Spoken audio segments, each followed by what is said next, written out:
I want to talk about some different things that change the sustainability of cooperation. So this table helps us organize our thoughts. I would recommend you guys writing down this table. The left side says as this increases, so as each of these things increase while holding everything else constant, what happens to the sustainability of cooperation? Well, R is the discount rate. As that increases, cooperation becomes less likely. Let's talk about Y real fast. So let's imagine that the discount rate is the money we could be earning, or the interest we could be earning on our money, on our cash. Well, we can imagine this as the stock market. If the stock market is returning a higher percentage, well, we want more cash now to invest in it. So cheating, remember, we got a big cash payment now, more money today. And as the interest rate increases, cheating becomes more appealing because we want that more cash today to invest at that higher interest rate. As F increases, cooperation decreases. F was the probability that the game ends. So we can imagine the extreme case to help us make our point. If F equals 0.99 or 99% next year this game won't be going on, then we're going to definitely cheat this year. So the more likely it is the game will end, the more likely it is we're going to cheat.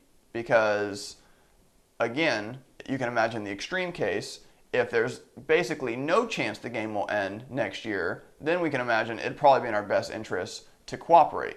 But if there's pretty much guaranteed the game's ending next year, we're probably going to cheat this year. The next thing is the number of players.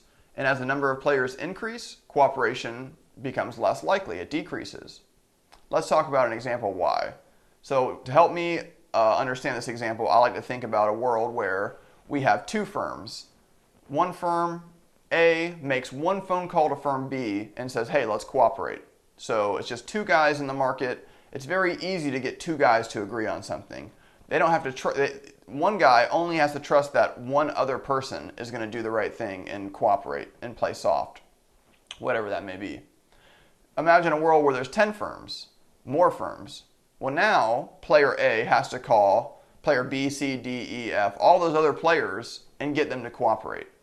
So not only do you have to make just more phone calls right off the bat, but now each person has to rely on more people to do the right thing. It's harder to get a bigger group of people to agree on something.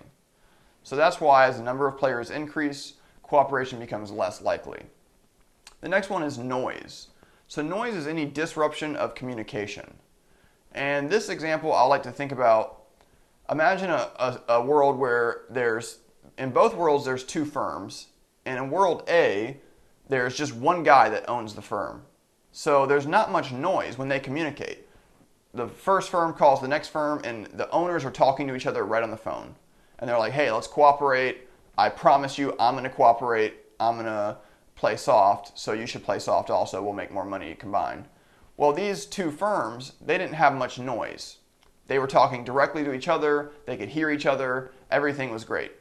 Now let's imagine a world where there's still two firms, but now each firm consists of 1,000 employees. So now the bigwig at the first firm says we should cooperate and tries to get the message to the bigwig at the second firm, but it goes through a general manager first, or a secretary first, then a general manager, and it goes through this long chain of command, and the message is passed on so many times, there's a lot of noise there. We're not sure of what to believe. So just know that noise is a disruption of communication. The more noise there is, the less likely cooperation will be. So chances of cooperation decrease.